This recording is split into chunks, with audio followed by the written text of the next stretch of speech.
Bonjour à tous et bienvenue sur Afrique Sport pour le 13h de ce samedi 17 septembre 2022 que nous entamons avec l'Algérie. Ce samedi, Djamel Belmadi, le sélectionneur de l'équipe nationale d'Algérie, a dévoilé sa liste pour les deux matchs amicaux que disputeront ses hommes face à la Guinée le 23 septembre et au Nigeria le 27 septembre. Dans cette liste, on compte 9 joueurs de Ligue 1, parmi lesquels 4 joueurs de l'OGC Nice que sont Youssef Attal, Hicham Boudaoui, Bilal Brahimi et Andy Delors, 2 du Stade Bressois, Youssef Belaïli et Islam Slimani, 2 du LOSC, Hakim Zedatka et Adam Ounas et 1 d'Angers, Nabil Bentaleb. 2 joueurs de Ligue 2 sont également convoqués, Alexandre Oukidja du FC Metz et Anthony Mandrea du Stade Malherbe de Caen. Parlons de Patrice Evra. La déclaration de Patrice Evra a beaucoup fait réagir. Selon les propos rapportés par un journaliste au Ghana, l'ancien latéral gauche a confié qu'il regrettait son choix de sélection, lui qui a opté pour la France au détriment du Sénégal. Si je pouvais revenir en arrière, je choisirais de représenter mon pays natal, le Sénégal, au lieu de la France, aurait confié le natif de Dakar. Une version démentie par l'entourage du franco-sénégalais qui a indiqué à la radio RMC que ses propos avaient été déformés. Dans une vidéo qui circule sur les réseaux sociaux, Evra évoque effectivement l'importance de bien choisir sa sélection, mais la phrase polémique n'est pas prononcé sur ces images. Passons à Sadio Mané. On lui prédisait un passage réussi dans un autre grand club européen, mais après un début étincelant qu'il a vu marquer 3 buts lors des 3 premiers matchs, Mané s'est quelque peu éteint. Il reste à présent sur 5 matchs sans but inscrit, toutes compétitions confondues. Manifestement, il essaie encore de s'adapter au football allemand, à moins que le problème ne soit tout autre. L'ancien milieu de terrain de Liverpool et du Bayern Munich, Didi Hamann, a livré son analyse concernant les difficultés de Sadio Mané. Pour lui, Julian Nagelsmann, l'entraîneur des champions d'Allemagne, n'est pas étranger au début poussif de la star sénégalaise. Il n'est pas intégré. Je l'ai vu à Liverpool où il jouait parfois dans l'axe, ce n'est pas sa position.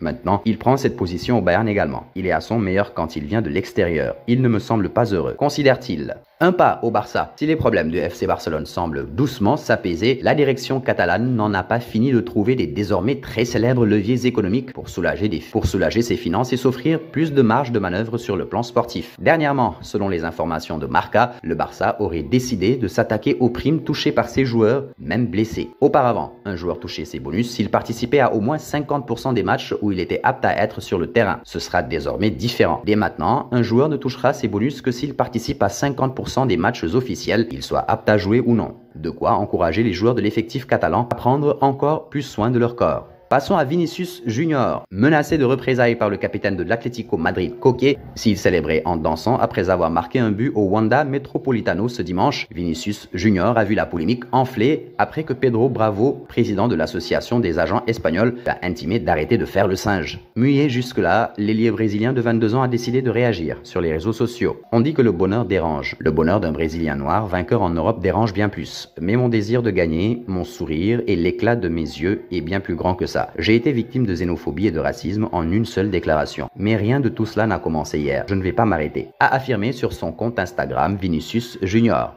Et nous voici, arrivés à l'instant quiz avec 3 indices qui vont vous permettre de connaître notre joueur mystère du jour. Premier indice, je suis un défenseur de 25 ans évoluant en Angleterre. Deuxième indice, j'ai déjà joué pour 4 clubs dont le PSV Eindhoven. Troisième indice, j'ai disputé 134 rencontres dans mon 3e club. Qui suis-je ? Vos réponses seront attendues en commentaire. Nos félicitations à tous ceux qui ont répondu Kyle Walker lors du 13h de ce vendredi. C'était le joueur à trouver. En effet, il est un défenseur de 32 ans évoluant en Angleterre qui a déjà joué pour 6 clubs dont Sheffield United. Il a été nommé dans l'équipe type de la Premier League en 2011-2012.